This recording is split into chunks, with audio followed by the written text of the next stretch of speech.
So ask any random person what YouTube is and they'll probably say something like an online platform for uploading and sharing videos. And that's wrong. I mean, technically it's true in the same way that technically you can't have Cinnamon Toast Crunch as part of a balanced breakfast, but what YouTube really is a system for showing and selling you ads. And like any complex system, one of two things tends to happen over time. The first is that the participants figure out the rules and how to exploit them, and so really what we're talking about here is a game. I mean, have you ever played a game where the most lionest, most obnoxious, most cheatingest asshole wasn't the winner like 98% of the time? Fuck no, you haven't. Don't say that you did, because now you're the liar, buddy. I ain't gonna lie, sometimes that's been me, because it's no fun playing games where you always lose, but Google anything about content creation or go on the YouTubers subreddit, you're gonna be inundated with a cottage industry full of experts and gurus telling you how to make your video go viral, increase your retention, your watch time, your thumbnails, click-through rate, all that happy horse shit. And anytime you get to a point in the system where there's more people selling you on the idea of how to be successful than there actually is people being successful on that platform, well then you know your fucking goose is cooked. And this isn't a new thing or even something unique to YouTube. It's called mining the miners. Back in the gold rush days of 18 whatever, you had people out there trying to make their money not from going out and mining gold themselves, but from selling supplies to the miners, the people stupid enough to try and mine gold. You know, your pickaxes, your tobacco, your alcohol, your prostitutes, your more tobacco. Now people are addicted to cell phones instead of cigarettes, and they call that progress, but it is really quite a more stable business plan. But the weird thing about YouTube is people are trying to mine gold by showing you how to mine gold, which of course is no different from the classic scam of trying to get rich quick by selling people books about how to get rich quick. Now, this isn't a get-rich-quick scheme. You know, like they say, if things sound too good to be true, they are too good to be true. I'm not promising you that tomorrow you're going to be able to go out and buy a Lamborghini. But what I am telling you is it can happen faster than you think if you know the proven steps.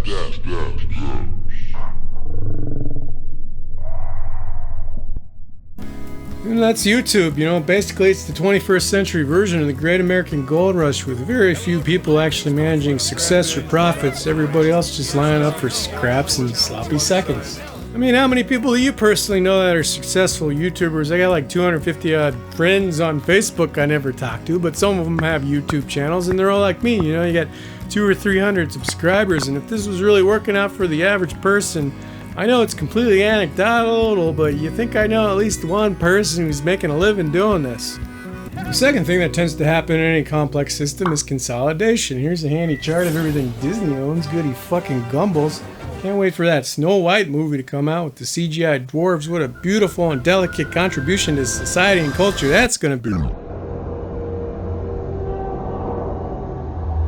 Justin, open the door. Did you hear it?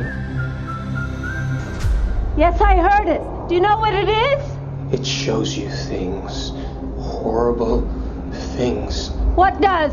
The dark inside me from the other place. I won't go back there. I won't. No, baby bear. Come on, open the door. I don't want to die in here. You're not gonna die. I want you to listen to me very carefully, and I'm gonna get you out of there. Oh my God. It's starting. My eyes. Don't think about him. Shut him. Just shut him as tight as you can. 5 seconds. Tuck yourself into a crouch position. Make yourself into a ball now. I can't breathe. Oh God. Do it now.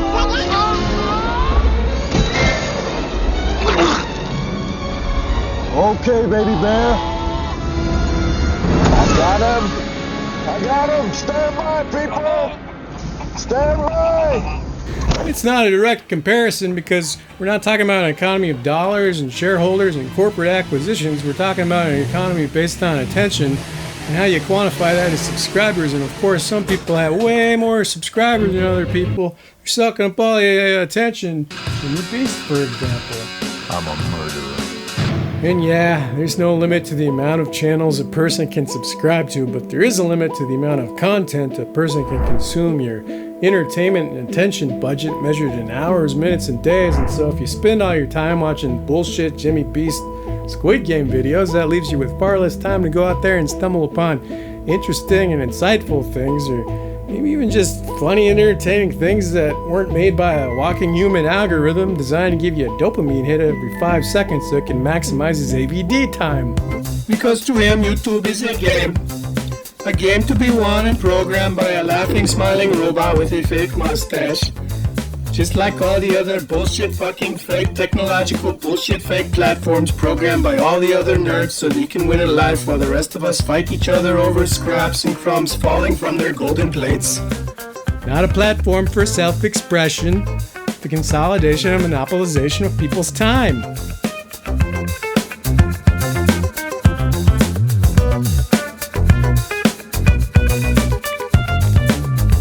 The key to all this is, of course, analytics. You can keep on blaming people for abusing the system, but the system itself, and in this case specifically the tools the system gives you, is really what shapes the platform. YouTube Studio is a blight, a cancer unleashed upon this world by the lords of Google. Essentially what it's done is taken the creative art form of video making and turned it into a sick game of data analytics. Before analytics, you'd make a video and the goal was just to make something good or original, express or communicate something, or maybe just talking to a camera for an hour and hope that anyone was listening. After analytics, the focus shifted to retention, milking the audience, how well you could trick people into not clicking off using editing, sound design, over-the-top personalities, and filling every vacant second of a video with entertaining nonsense and gobbledygook, usually without communicating anything of substance or value. Pure entertainment. This style of editing would become the template, the prototype for TikTok, Instagram, and Facebook Reels, and all of social media, where attention becomes the paramount commodity. And I'm guilty of this in my videos, but when I go to edit, I try to do a little bit of creative stuff, let my mind wander a bit, instead of just editing for the sake of it, because when you're a single person making YouTube videos, it's hard to move the camera, and you can't really shoot coverage, although I do because I'm an idiot, and you can't switch locations too much, especially if you're churning out content, so editing becomes a huge part of YouTube. And the analytics only reinforce this. People click off within 10 seconds unless you totally scramble their brains now, which means every intro to every YouTube video ever has to totally melt your face off. And ooh, look, your retention spiked here, and oh no, it went down there. So go ahead and make every video you do now exactly the same as the one that was successful.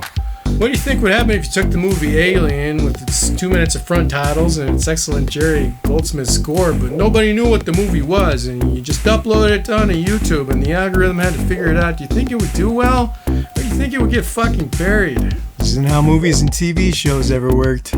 You can't fill every second with wham and bam because you'll fatigue people's brains. You need places in a video that slow down so people can catch their breath. It's called pacing.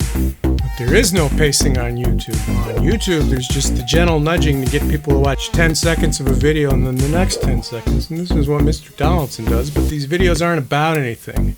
They're about tricking your brain into watching just a little bit more of the video so YouTube can show you just one more ad. Thus, you end up with a platform based around engagement and retention and not creative filmmaking. And it attracts all kinds of uncreative people who show up just to play it like it's a goddamn game of Monopoly. Thank you for your cooperation. Good night. Gotten pretty good at it, haven't I? Yeah, it's almost second nature. Oh, look at this. What's this? I don't know. Monopoly is an interesting analogy because if you play the game long enough, eventually someone ends up with all the money and all the properties. But of course, Monopoly is a closed system with finite resources, whereas YouTube is an open system where new participants are always flooding in. New original videos are always being produced. Fads come and go. What people are interested in watching over time changes, and yet you see the consolidation, the coalescence of everyone's attention to a few large channels. And who does that go to exactly?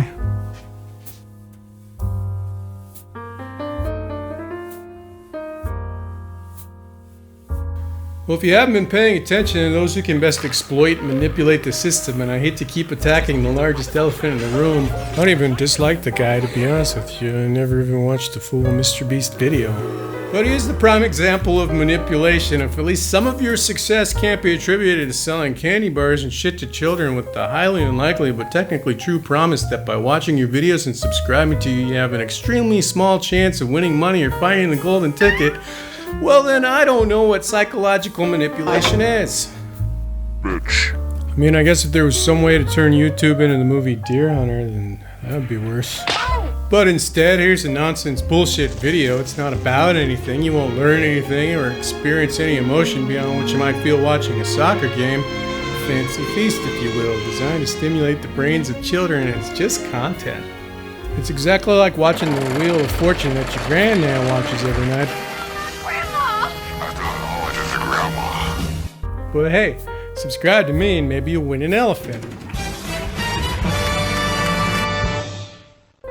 And I don't want to rag on the guy too much, you know. I don't want to get into Mr. Beast drama, because even if he's giving money to charity just to make himself look good, at the end of the day, he's still helping people, right, I guess. I mean, most successful YouTubers are keeping it all themselves. They're not giving anybody shit, no matter what the reason. I'm purely interested in the guy's the ideal example of algorithm exploitation, because most people play games to win. But it's successful, so then what happens? Well, other people see how you've exploited and broken the rules of the game, so then you end up with a platform full of people emulating the success of others instead of trying to do their own unique things. Because that's not proven. No one's done it before. No one's had success just being themselves, right? Least of all you. Or me. And the sad thing is that doing your own thing's probably not going to pay off. It's not easy being green. Seems you blend in with so many other ordinary things. And people tend to pass you over because you're not standing out like flashy sparkles in the water.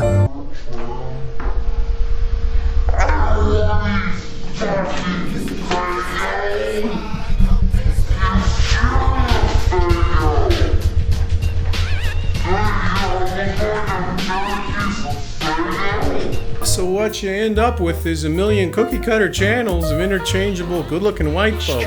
And I have nothing against good looking white folk, but if that's your sole qualification for being an internet celebrity, maybe go ahead and fuck off, because you're already playing the game of life on easy mode. Why don't you go out there and sell some real estate, get yourself a show on HGTV, because those are your people. YouTube was supposed to be for the weirdos, not pretty people good at marketing. And for most of us, YouTube is unlikely to ever be profitable, right? Even if you're funny or good or entertaining, or people just like you for you, whatever the hell that means. The system can't quantify it. The algorithm can't categorize it, because you're beyond categorization. You're too original. Or you're too milquetoast, you know. It's a very thin line you gotta walk there. But let's back up a moment, because the Mr. Beast effect isn't anything unique or special. It's just the latest version of inspiring the wannabes. There's always been wannabes and pretenders everywhere.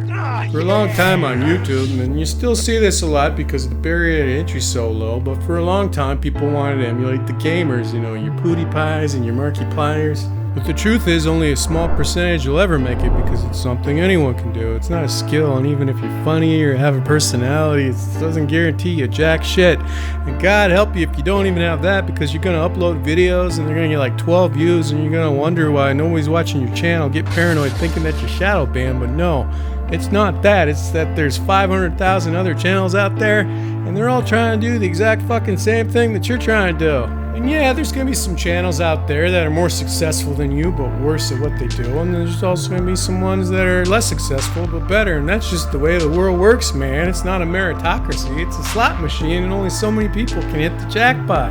If this platform didn't exist, those 500,000 people wouldn't be wasting their time on horse shit. We'd all be doing other things. I know I'd be doing other things right now. Maybe more creatively fulfilling things, or maybe just things that generate a goddamn income. But certainly wouldn't be making a YouTube video about how broken YouTube is to get views and likes like a goddamn punk rock band whining about capitalism while pressing buttons and trying to sell t-shirts. And if you calculated the hundreds of billions and trillions of hours people waste and dump in this platform, instead of going out and living their lives, instead of going outside and looking at the sunrise every once in a while, I can't help but wonder if it's a net loss to society. And you can go ahead and extend that to social media and maybe the internet as a whole, but in this race to fill the world with non-stop noise and nonsense that we've created for ourselves, it does make me stop and wonder, what whole generations of people might have been accomplishing instead. Back in the 60s, people thought we'd all have flying cars and moon colonies by now. Nope, just YouTube and YouTube Junior and Skibidi.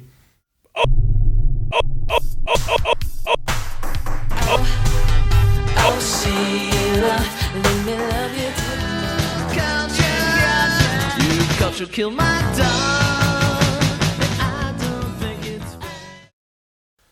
There's this wild dream when YouTube first started, this dream we all shared. I think a lot of us looked at it and thought, wow, you mean I can upload my weird artistic experiments and people might actually watch them and click on them? Gee golly whizzles, that sounds like a neat alternative to the Hollywood machine that's impossible to break into unless you have connections or your pappy happens to be Ron Howard. A director, part of the, The Mandalorian has been, it's like John didn't even know that about me. That's what was crazy. That's what was.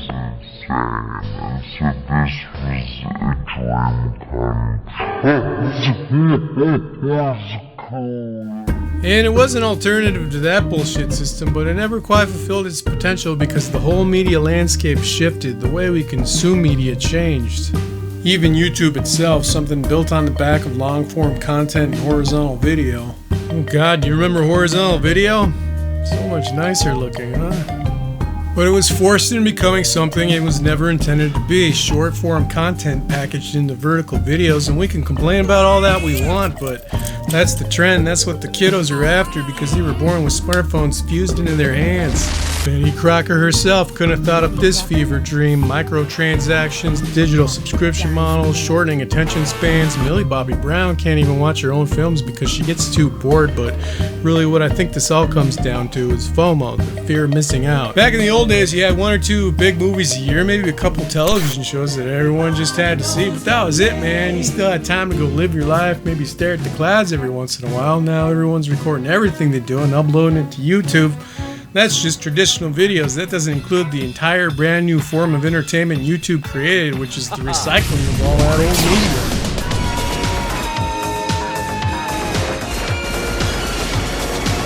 You can find all kinds of cool things on YouTube, skits, animations, short films, things people actually have to spend time making and work at. But the number one thing you'll find on this platform, people in rooms, sitting on chairs, talking to the camera, holding their microphones to their mouths like they're fucking dipshits, like that makes you look cool or something. Yeah, microphones exist. We get it, inspired and sippy little shits. I was 20 years old too at one point. I thought I was the highest bean in Chile, and really I was just cold diarrhea in a Dixie cup. Movie criticism is a big category on YouTube, and you got your video games, of course, and your video essays, and your makeup tutorials, and some people take things a bit further creatively, but at the end of the day, you gotta ask yourself, what is this really? What is YouTube all about? What does it mean? And the answer, my friends, is that it's a big old pop culture circle jerk. We never fulfilled the original promise, the dream of creating our own original digital media. We never replaced TV or films. All we really did was gobble up all that old stuff and then puke it out all over the place. That's really what the bulk of the internet is, and it's a strange thing when you stop to think about it. All the people on the internet complain about how bad Hollywood is now, how bad music is now.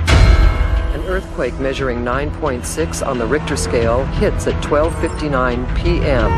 August 23rd in the year 2000.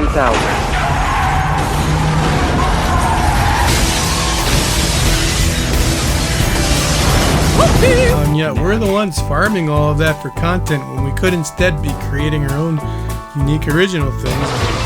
That's a lot of hard work, ain't it? And there's so much stuff out there now that no one can possibly consume it all, so you gotta take everything now. You gotta stuff it down in these little 30-second clips and ram it down people's throats like Mr. Beast Feastable bars. And you miss out on the subtlety, the nuance, which is half the experience of anything. But ain't nobody got time for that. Moving to the country, I'm gonna eat a lot of peaches. I'm moving to the country, I'm gonna eat me a lot of peaches.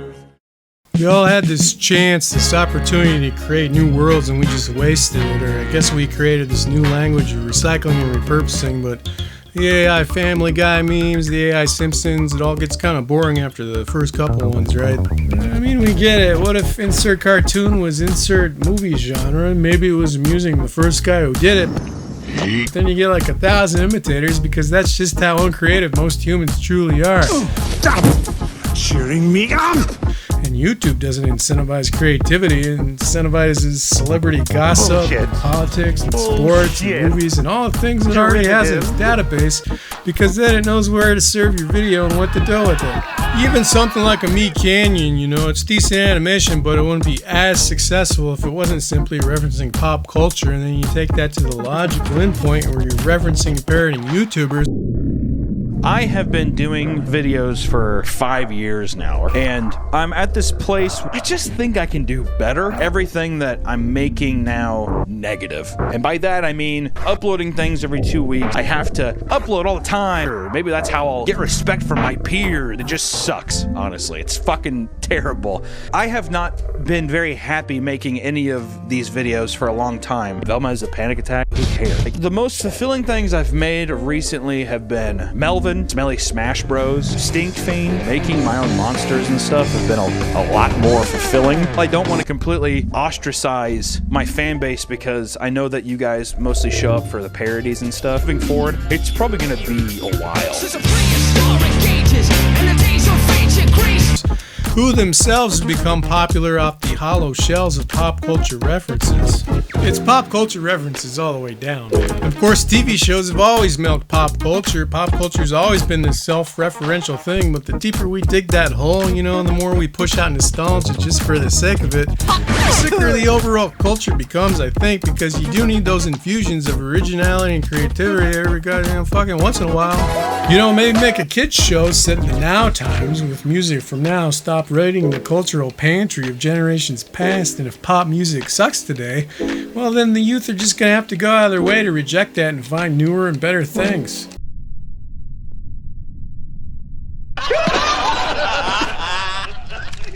See, I got this problem. Algorithm. Don't like me, so I don't like algorithm. Well,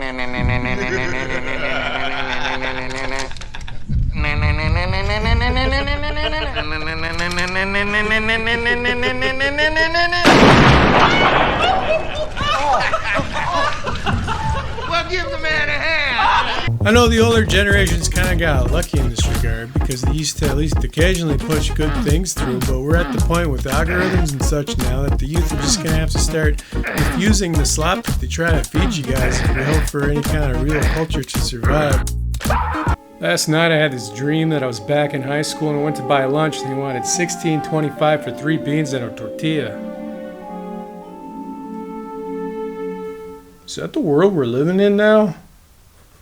People are worried about AI and such, and yeah, it's a problem, but we're already at the point of recycled content just to make a quick buck, you know, we've been there for a while now. And there are people out there trying to make unique and creative things and ram them down people's throats, but they're never going to be as successful as the big boys.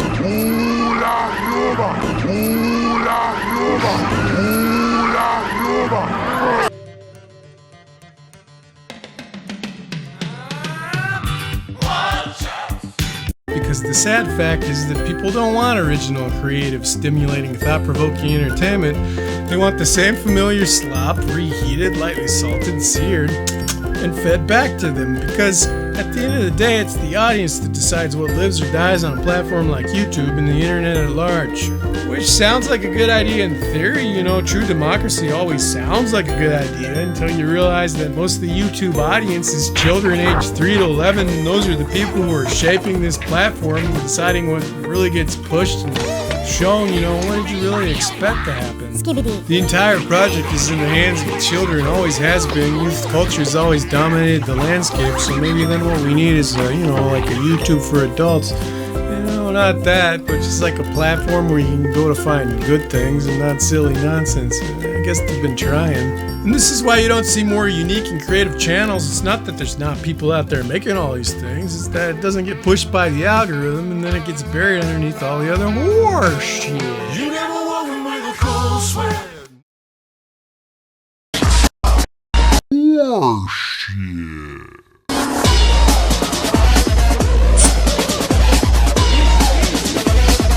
Shut up! Enough already, Ballstein! Who cares about Moist Critical. anyway? The man has only one Video. for Christ's sake! Hot Pockets tier list. Boba tier list. Doritos tier list. They're the same! Content. Doesn't anyone notice this? I feel like I'm taking crazy pills! You've done nothing! Nothing! Die, you Seemingly nice man. One video. One video. I don't think so!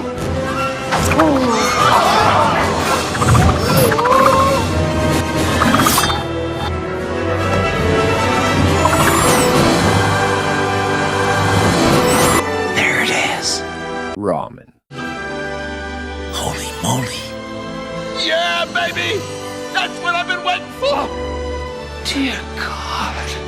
It's beautiful. I'm not a talented man. There's not many things I'd consider myself a master of. Maybe coping with having a patchy beard and below average height, but beyond that, not much else. Except for one thing, and that's my ability to video over and over again to a level many would deem unnatural.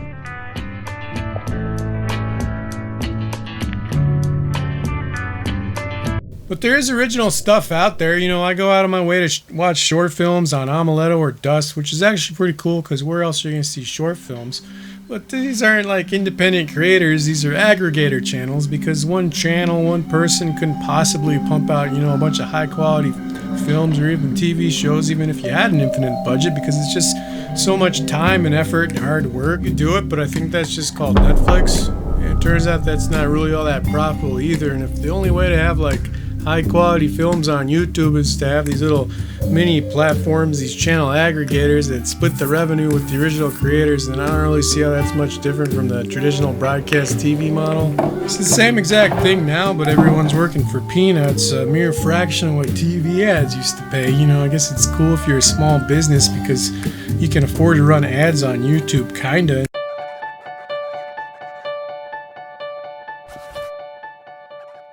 Hi.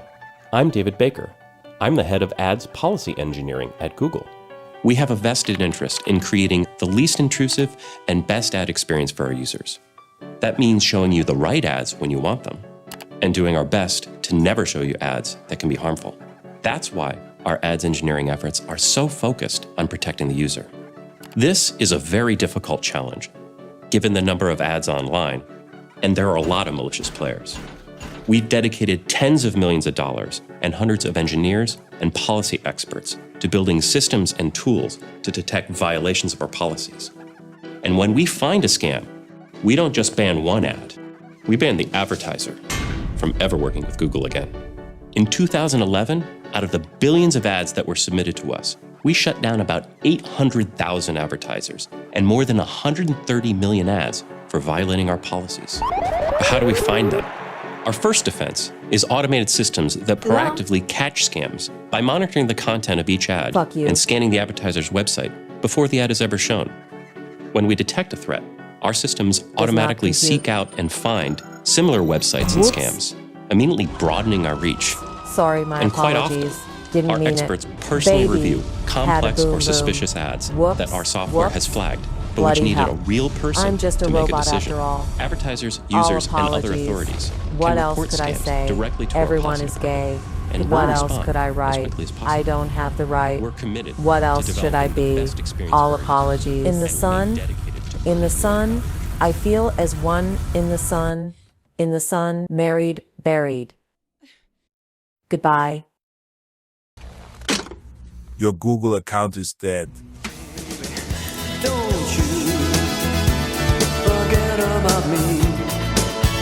to see a lot of weird ones, but now they're all pretty slick, just a bunch of car commercials and shit. So I think we've come full circle to where YouTube is just the TV model, but run cheaper and leaner.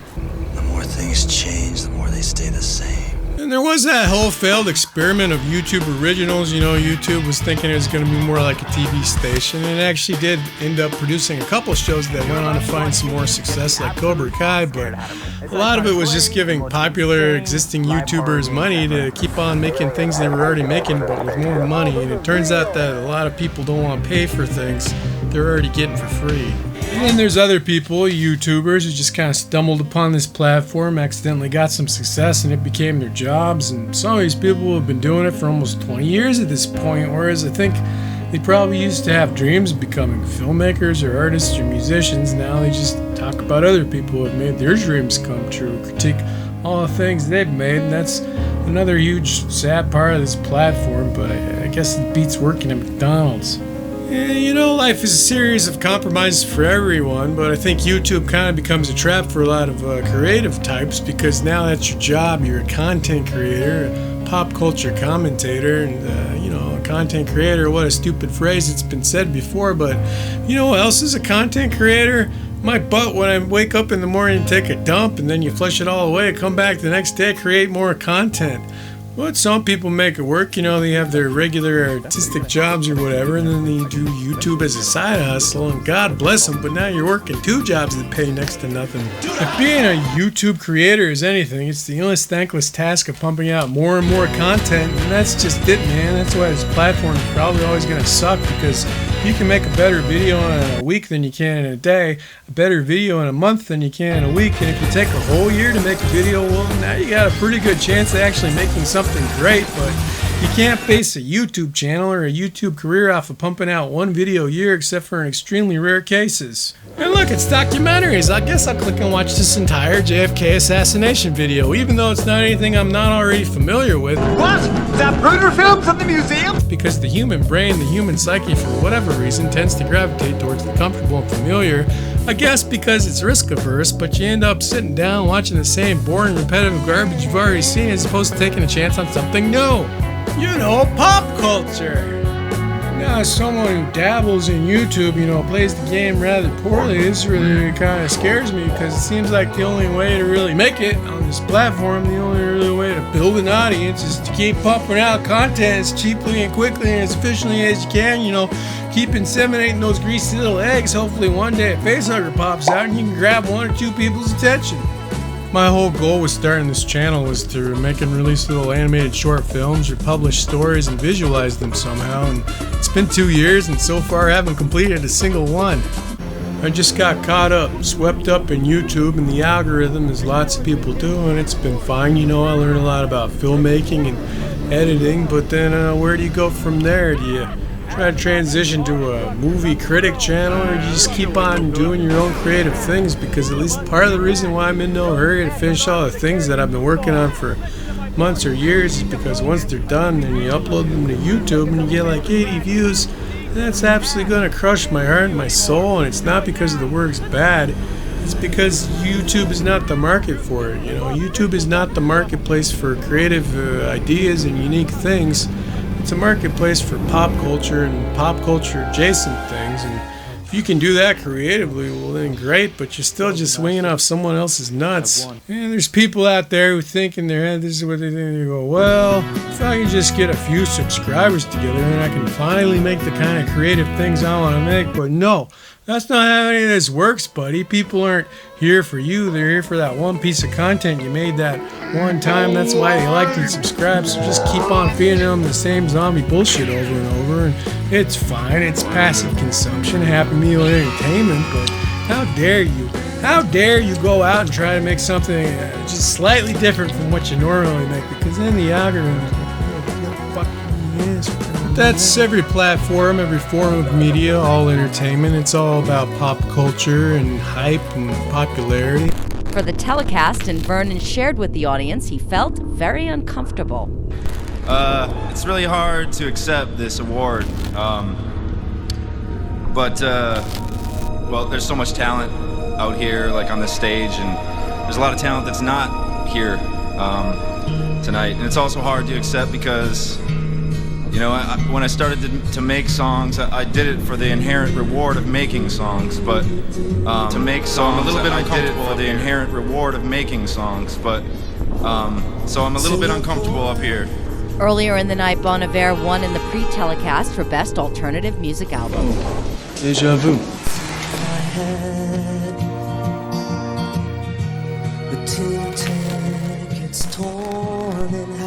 Yeah, but that's just the way the world works, and maybe it couldn't even work any different, but it does kind of suck.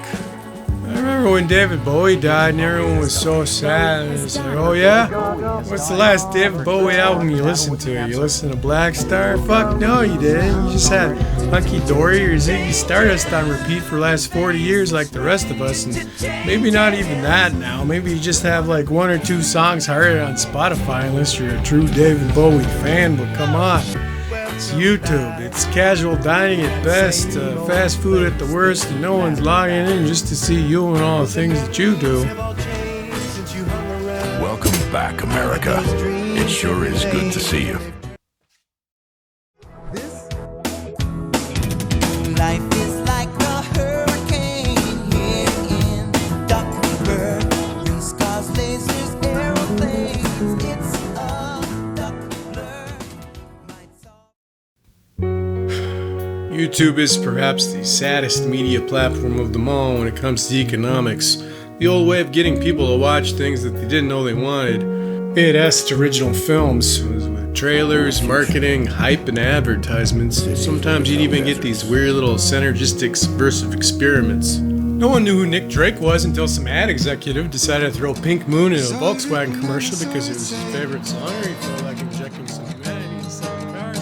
But they don't even get that anymore because nowadays they just go on Pond 5 and license some cheap piece of crap. And I know this because sometimes I'll be watching a TV show or a YouTube video and I'll hear my own crappy music played back at me, and I'm not bragging because it sucks. You know, you make like $12 and you don't get any credits because the credits just say Pond 5 or Envato, and that's the world we're living in now. You know, the world of art and entertainment is a commodity, and all these big YouTube channels, they have producers and teams of editors and all that kind of stuff, and those people don't get credits either because credits at the end of the video would cut into the retention time and undermine the precious algorithm. But back to advertising, and everyone hates ads. I'm not gonna say that I don't, but you run ads on your YouTube videos and all it really gets you is lowered analytics and maybe even the wrong audience. And it was fine to do advertising in the traditional way with films and TV because all you really ever lost was your money. And now if you try and do it, you lose these points with an algorithm that you need to survive.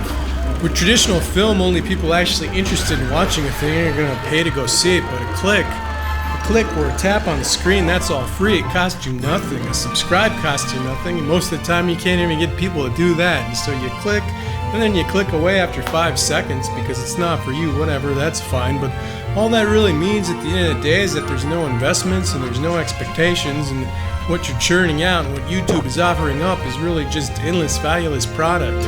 When you do go pay and see a film in a theater, unless it's really horrible, you're probably going to sit there and watch the whole thing because, you know, you had to drive there and buy a $9 soda and a crappy little $17 bag of popcorn. You know, it was a big to-do.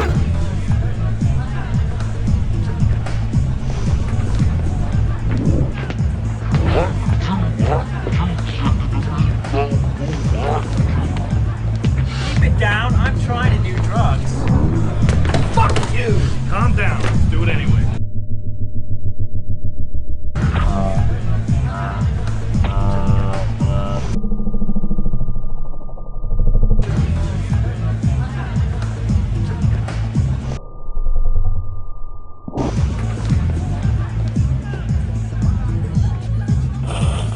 And even if we're talking about just streaming a Netflix documentary or something, you know, you're probably going to sit there and watch the whole thing because you paid for Netflix. You got something invested in it. You got some skin in the game. Huh?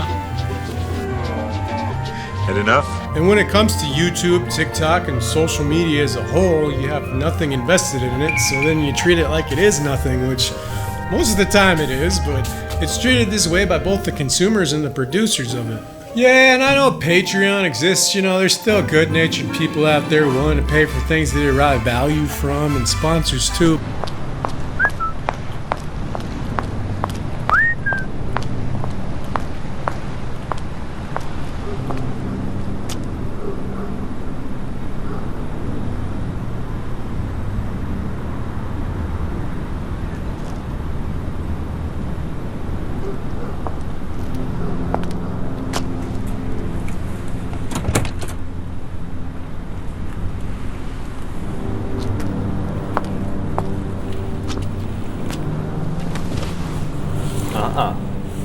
Half now, half later. But if you can't make a living from a platform using the tools and the natural ecosystem the platform gives you, then at the end of the day, it's kind of a crappy, unsustainable system no matter how many band-aids you try slapping on it. Blow it out your ass. But without marketing and without advertising, then you're completely at the mercy of Google's systems, and I really decided to capriciously program the algorithm that day, and so the only way to get people to watch things reliably is by building up a subscriber base by pushing out a high volume of quality content, which generally means a push towards shorter things. And you know, you got Jameet Canyons and you Matt McCluskey's and this guy on the YouTuber subreddit who's always hanging around. They all do animation, and their animations are 1.5 to 3 minutes tops, and that's because you can't spend 6 months making, you know, like a half-hour animated short film, because animation is hard and time-consuming, and that's fine. You know, you just get these little skits, these scenes, but this platform generally does push people towards conciseness and brevity, especially if we're talking about people who actually make things, not just people who sit in a fucking chair talking to a microphone. Because then you have more chances of playing algorithm bingo, then you have more tickets to the lottery, because there's a good deal of randomness when it comes to what video dies and what video gets pushed. So you don't want to spend too much time making any one video, you know, you don't want to make it too high quality unless you already have an established and loyal audience. And worse than that, all these platforms start to gamify not only the creator side of things, but also the viewing experience, because you swipe around and you click off, and that becomes an habitual addictive process because you're looking for the one piece of gold in the mountain of trash. Once you find it, there's your dopamine hit, not actually watching the damn thing. And of course, there is a lot of trash to sort through these days because there's no cultivation, there's no barrier to entry. Everybody wants to do it. And so then we have to start to rely on algorithms to sort through and suggest things for us. And ultimately, an algorithm is what's deciding what's worth people's time or not these days, which is, of course, the absolute fucking worst way to do it. But how else are you going to make and upload 5,600 videos if it's not just going to be you sitting in a chair talking about whatever happens to pop into your head that day, you know? And so we've created a system where the audience isn't all that invested in what's being made. The creators themselves aren't all that invested because most of them are just playing the numbers, and what you end up with is something of a Potemkin village. Just throw some crap at the wall, see what sticks. Upload things just to have content. And so now you built yourself a platform full of noise and filler and chicken nuggets. And people love chicken nuggets, you know, the appearance and the smell and even the relative shape of actual chicken meat. But once you bite down on it and truly taste it, you know, there's something a little unnatural going on there. And in 100 years, if this platform even still exists, nobody's going to remember who Jimmy Donaldson was or Charlie White. It'll just be some other 20-something scamming their golden Willy Wonka tickets or complaining about movies or farming nostalgia or whining about YouTube. Pick any version of this you want, but that's mostly what goes on here. And you'll still have your small little artists out there, you know, your weirdos making these beautiful attempts at things and failing that nobody ever sees, and that's fine. That's the way the world's always worked since the beginning of time. Who cares? Nothing ever changes. What you're gonna do, get over it. But you didn't always have people thinking that they were going to become famous or become big deals for rating their Boldak collections. You're talking about their Yu-Gi-Oh cards, and it's weird for someone like me who, you know, cares about what they do and spends a lot of time doing it.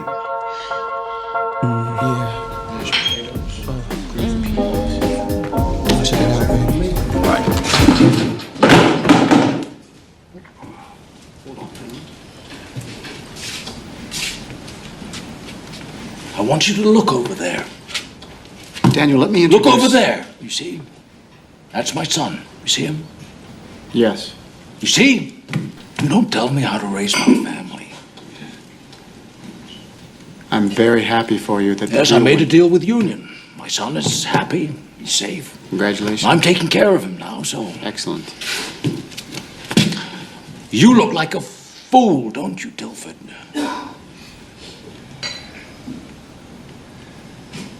Yes. Yes. Yes, you do. You're always afraid that maybe what you make isn't good enough and you're wasting people's time. Then you got your common time hustlers out there chasing internet fame or money by any means necessary. And this channel is pathetic from an economics perspective because I got like 32,000 views, which sounds like something, but it's not. On YouTube, it's nothing. It translates into maybe 200 YouTube bucks. whatever, give me my 200 YouTube bucks, but you can't get it because there's these arbitrary subscriber and watch hour thresholds you gotta pass before Google will even consider giving you money. And Spotify has barriers to payouts on earnings now too, you know, all these internet companies, all these marketplaces do, and it's kind of like, oh, fuck you, you know. I spent my time, I made something, I uploaded it to your marketplace, to your platform that's mostly rigged against the common man now, and you're telling me that I can't get the tiny sliver, the tiny morsel that I'm due, and then people say, but Adam, all these companies can't spend time and resources processing payments and transactions for 40 cents, even though Venmo, Cash App, Google Pay, Apple Pay, PayPal, Zelle, and a whole bunch of other payment processors exist now, and I still understand, you know, it takes time, and you gotta file taxes and all that, but come on! It's Spotify, it's Google, they own music, they own the internet. You're telling me they can't afford it? But more importantly, I think if you just paid people, if you just let people run ads on their channels right off the bat, a lot of young people, kids and teenagers will look at that and go, oh, I only get paid like 20 cents per 100 views, and all my Minecraft videos get like 100 views on average, and so then to make a day's wages, I'd have to make 600 videos. You know what, I'll just go get a job at Walmart or whatever, because that sucks, but at least I get paid something for it. Because all that really does by having that 1,000 subscriber threshold is that there's a bunch of people out there right now just desperately trying to get 1,000 subscribers, 4,000 watch hours, doing anything they can, then we finally get monetized. They're shocked to learn that they're going to make a whopping $3.50 a month off the 127 videos they just spent 5 years making.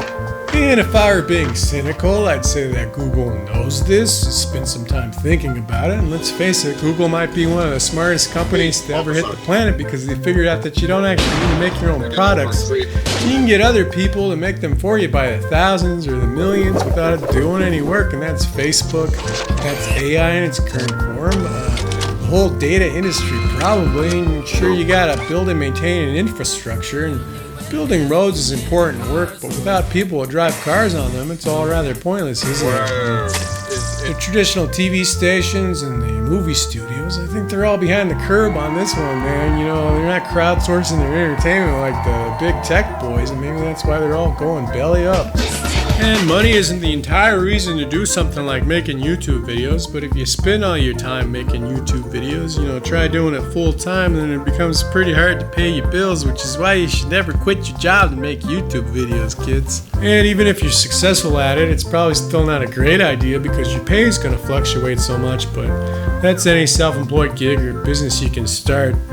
It really just comes down to how much control you have over things, and when you're talking about YouTube, well, still, there's something gross about YouTube and TikTok and all these platforms where on the one hand you're giving opportunities to certain kinds of people, but on the other you're exploiting the dreams, the hopes, the ambitions, the time and labor of people who are never destined to make it on any of these platforms, regardless of whether or not they get lucky. Being a YouTuber isn't a job or a career or even economically viable unless you get extremely lucky, and the youth, you know, all they see is the successful people, the extremely lucky, the cherry-picked examples of people who made it, and then they think, well, you know, I could do that. Young people have always had dreams of being rock stars or movie stars. I'm actually not that good of an actor. Yeah, Neil.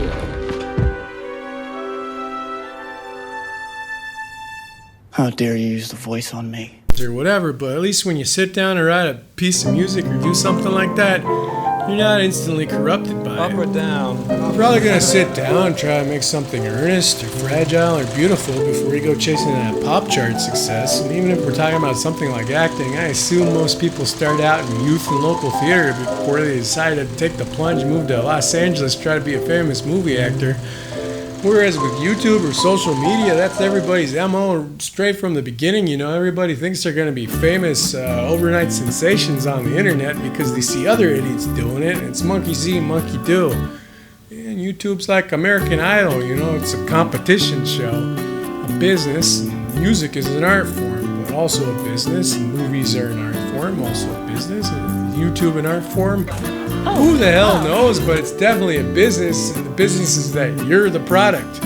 Or you're shilling somebody else's product, or you're shilling your own product, because we all need money. I caught you knocking at my cellar door.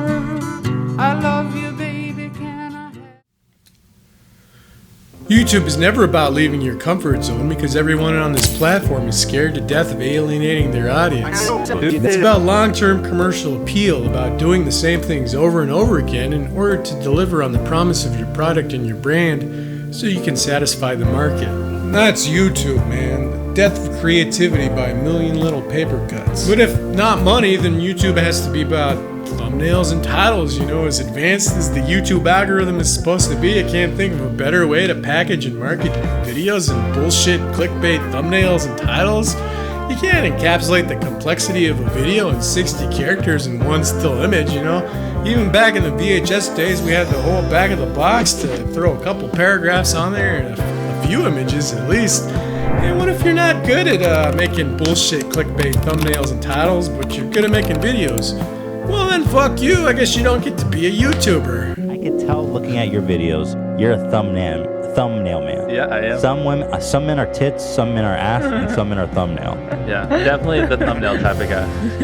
And then there's this sick expectation we have of taking ordinary people and turning them into celebrities, because so many YouTubers, you know, they do grow up, then they do get burnt out and quit the platform, because if you're going to take everyday people and turn them into important people, then you need to be willing to go with the human journey at least a little bit, because if not, then all you're really doing is exploiting people's lives for entertainment. So the expectation of YouTube, the big expectation of this whole platform, is that you're going to take people and you're going to put them in these little boxes creatively that they can never escape from. And I understand that people do it to themselves, but still, the algorithm's going to decide who you are and what your content is and what your audience wants, and then you're going to go ahead and schlep that act across all time and space. You know, it's just kind of pathetic. And of course, this is a problem with all celebrities and creative fields and everything like that, but at least if you're a writer or something, you go ahead and write that uninspired sequel just to milk the cow and go on with your life. You know, you don't have to get in front of a camera every day and pretend to be something you no longer are or never were just to stay relevant. So, you know, kind of a platform full of sad people to be pretending to be things that they're not and doing things that they don't want to do, and being disgusting just to get likes and views, broken hearts and dreams, and generally, you know, just a sick, sad little place. Yeah, I don't know what to say or where you go from here. You know, once you start peeling back the layers of the onion and get a big whiff of that stink, you know, I'm definitely not that hopeful about it, but I like to think, you know, someday that might be possible.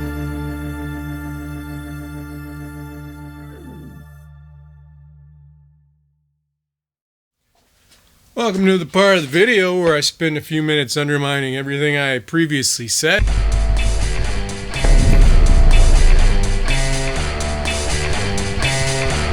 You look at society and you have famous people, those who garner everyone's time and attention. Actors, musicians, athletes.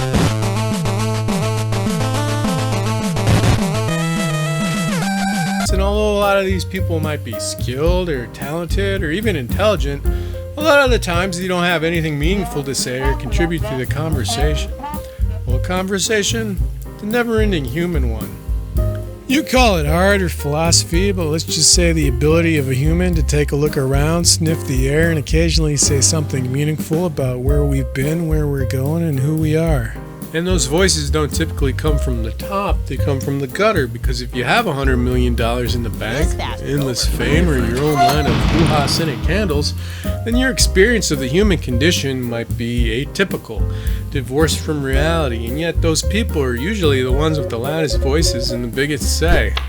Because all this society really seems to care about is how much money you've generated, inherited, or found in your couch. Then technology comes along. Great equalizer. Now your average person does have a voice, and they do have a say. Most of the time that's not so great, because it's not like your common man is any better than your celebrity or your elite when it comes to regurgitating talking points, reacting to things, or playing Call of Duty, and that's all fine. That's entertainment, but occasionally you do want interesting or insightful people to listen to. And who are the modern day philosophers? Well, I can tell you who they're not. They're not the politicians, the pundits, the experts, or the late night talk show hosts, because those people are the grifters, the hacks, the uninspired, and the insipid.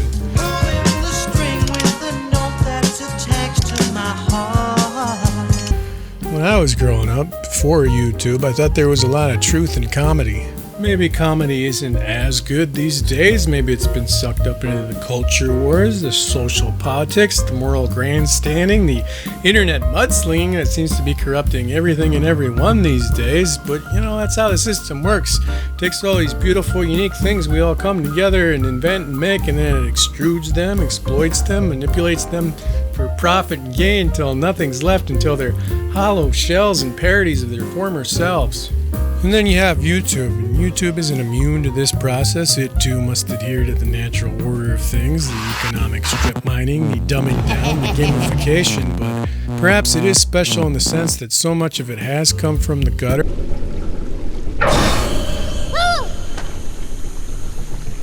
Hiya, Georgie. What a nice Paar. Do you want it back? Yes, please. You look like a nice boy. I bet you have a lot of friends. Wipes are flushable, disposable wet wipes made from 99% plant-based materials. And where's he? In bed, sick. I bet I could cheer him up. I'll give him a video. Do you want a video too, Georgie?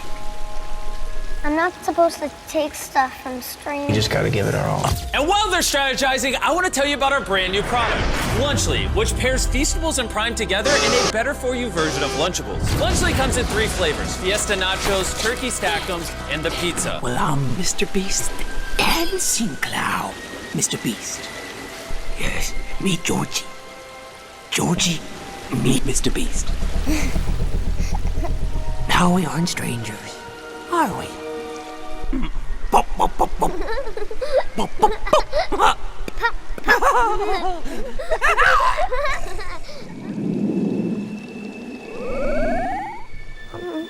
I should get going now. Without your ball. You don't want to lose it, Georgie. Bill's gonna kill you. Here. Take it. Take it, Georgie.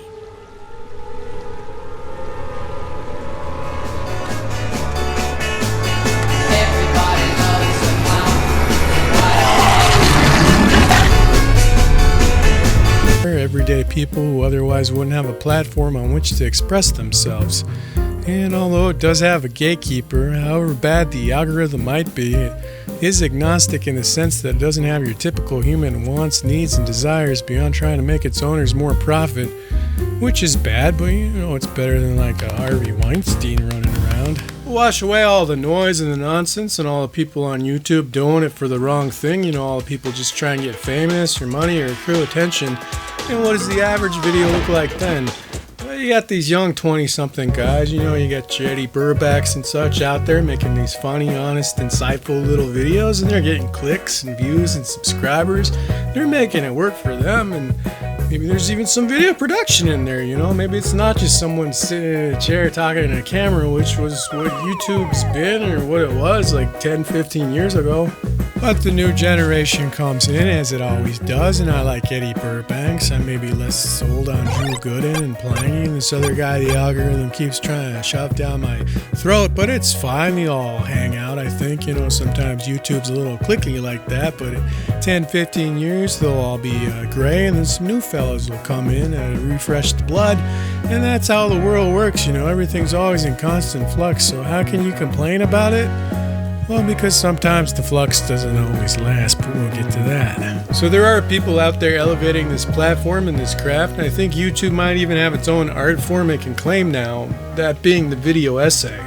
YouTube didn't invent the video essay, but can really flourish on a platform like this because it involves borrowing and quoting and paraphrasing people and things, and that's generally frowned upon in academia and traditional media, whereas it's tolerated here. As long as you don't blatantly steal or rip off, plagiarize someone, or piss them off, you can pretty much do and say and make anything you want, and I don't think you can do that anywhere else. I think it's maybe the one positive thing the internet's given us. And as much as I like to complain about pop culture, you know, for all intents and purposes, pop culture mostly is the culture. I guess what really bothers me about YouTube is how prolific some people can be. You know, we talk about prolific filmmakers, guys like Spielberg, Scorsese, Ridley Scott. We're still only talking about a few dozen movies, and Authors too, you know, during their lifetimes they'll write a couple dozen books. Artists can maybe do a few hundred paintings or drawings, but these people on YouTube uploading a video a day, you got thousands of videos out there. Who really does that? You know, what's that equivalent to? Well, daytime talk shows, morning news, terrestrial radio, soap operas, and all the other things that exist just to fill space and time. As a society, as a collection of minds, as a species, I don't know how much time and how many resources we really want to dedicate just to filling space and time. A few hundred people get together and they make a movie over the course of 9 months. You know, that's tens of thousands of hours of labor, and all you want to exchange is 90 minutes of your time and maybe a few measly bucks. That feels like a fair trade to me. And some guy, you know, he sits down and he plays a video game for 2 hours, records himself, edits it for 30 minutes, then he uploads it to YouTube, and he wants an hour of your time. Well, I don't know what the fuck that is, but to me it kind of feels like a scam. And I'm not saying gaming channels are bad or lazy, you know, they're just like anything else. They can be good or bad depending on the amount of effort you put into them, but I do often wonder, you know, who's watching all this trash on YouTube? Are people really that lonely? Does everyone really not have friends and family that they can hang out with? Because I think a lot of YouTubers are like surrogate friends for people, or maybe it's all just about cults of personality. I don't really know, but it's strange when you stop to think about all this stuff. Anyway, it's all fine, I guess. You know, just because you're not getting a slice of that $30 billion YouTube pie doesn't mean other people aren't. I guess I'd rather the money go to these kids with these channels and NBC with its fucking Night Court reboot and whatever other corpse the legacy media decides to dig up and try to squeeze some nostalgia bucks from. And even for me, it's still some kind of opportunity, because so much of life works by what circumstances you're born into, or who you'll be able to network with, or what opportunities are going to present themselves. And something like YouTube and the internet, you know, it's kind of a balancing of the scales for a lot of people, because now you don't got to move to LA or New York or whatever just to have an impact on the entertainment industry or make creative things or get people interested in what you're doing. I guess overall that's a huge net benefit to society, right? Right? Well, I'd like to believe in that optimistic view, leave this video on a high note and end it right there, but I can't, because I'm a realist. And if you go and you Google top 100 YouTubers right now, there's hardly any YouTubers on that list, man. You got PewDiePie as the number 8 or 9th most subscribed, and then you got Mr. Beast at the top. And I'd argue that Mr. Beast isn't a YouTuber so much as he is the CEO of a large media company. But everyone else, you know, you got your large corporations and your music companies and your legacy media, and that's probably what you'd expect, because if YouTube is making $8 or $9 billion in revenue per quarter, then it's almost as big or just as big as the film industry and the music industry. And what happens in industry is all the executives and the strategists and the agents and all those bean counters come in, they flood the market and start consolidating, creating crap. And that's really what's going on with YouTube, you know. And if you look at a platform like TikTok, I don't know how much about that is really concern over the Chinese government. I'm sure that's at least part of it, but probably also the giant American companies are looking at that platform and going, how can I get a piece of this pie? And so then they lobby the government to try and force a sale or whatever. So whatever TikTok is now, in 5 years, 10 years, it's going to have all the same problems that YouTube does. You know, all the consolidation, the corporate sponsorship, all that other crap. And hey, remember when Facebook used to be kind of good and not a giant piece of shit? And maybe YouTube isn't dead, but it is dying, much in the same way that the traditional media and the film and music industries are dying. That's not to say these things aren't profitable and won't remain so for some time, but they are all becoming culturally, ethically, and morally and creatively bankrupt, and so what then? Well, new people will come in and invent new technologies and platforms and forms of entertainment that no one's ever thought of before, and those things will be great and interesting, at least for a little while, a few years, until they too get corrupted, and so goes the story of humanity and economics and business tumbling around forever inside a giant hamster wheel. But what killed YouTube specifically? Well, we did. The algorithm did, but the algorithm is, of course, just programmed around the behaviors of people, you know, a human desire to exploit every last ounce of productivity and profit that we can out of the system instead of leaving well enough alone and being happy with what we have. But the pie isn't infinite. YouTube can't support an infinite number of creators without an infinite number of eyeballs, so eventually all the revenue growth is going to slow down. The content creator bubble, it's going to burst, and all the people on this platform now, they're going to have to all move on to other things, other platforms, other lifestyles, and other ways of living. And even someone like me who starts off with the best of intentions, eventually you just kind of get folded into that system. You have to start trying to exploit the algorithm for views, because if you don't, then your channel dies. You get swallowed up by all the Mr. Beasts and the Coco Melons and the Rotten Tomatoes movie clip YouTube channels. One day, alternative nerd rock folk hero Rivers Cuomo from the band Weezer sat down and wrote the biggest 3-chord piece of shit song he'd ever written at that point. It was called Beverly Hills, and the masses ate it up like it was cotton candy. He knew it was a lame piece of shit. Deep down somewhere inside them, they all knew it was a lame piece of shit too, and yet they guzzled it down. Why? Because as a whole, humanity loves lame shit. And if not creative people doing creative things, then YouTube is at least useful as a repository for cultural objects. Where else you can go watch all those old music videos or infomercials and all those other things that would otherwise be lost or erased from history. And so I guess that's pretty useful until the people who uploaded them private or delete them, because you gotta remember this is a crowdsourced platform, so I hope someone's out there making backups and copies of all your favorite digital media. And at some point, maybe you just have to come to grips with the fact that you're kind of a loser, There are losers and there are winners in YouTube and in life, and it does no good to whine and complain about it, but it sure is fun, ain't it? I mean, what else is life for if not this idea that you can afford to hope and dream every once in a while? Even if your dreams are stupid, like I'm gonna make $1 million playing Minecraft. Well, it worked out for someone, didn't it? It wasn't stupid for them. And people still have a shot right now, not as good as the shot as you would have had 10 years ago, but better than the one you'll have 10 years from now. So why not do it? Why not take a chance? Because if nothing else, YouTube still lets us dream. And in a world with dwindling resources and vanishing opportunities, inflating prices, and the hoarding of wealth and power, maybe YouTube isn't such a bad thing after all, huh? Or maybe it is, I don't know. But I can't believe you watched this whole video, and I can't believe I spent 6 weeks making it. Someday we'll find it, the rainbow connection, the lovers, the dreamers, and me. La da da dee da da doo, la da.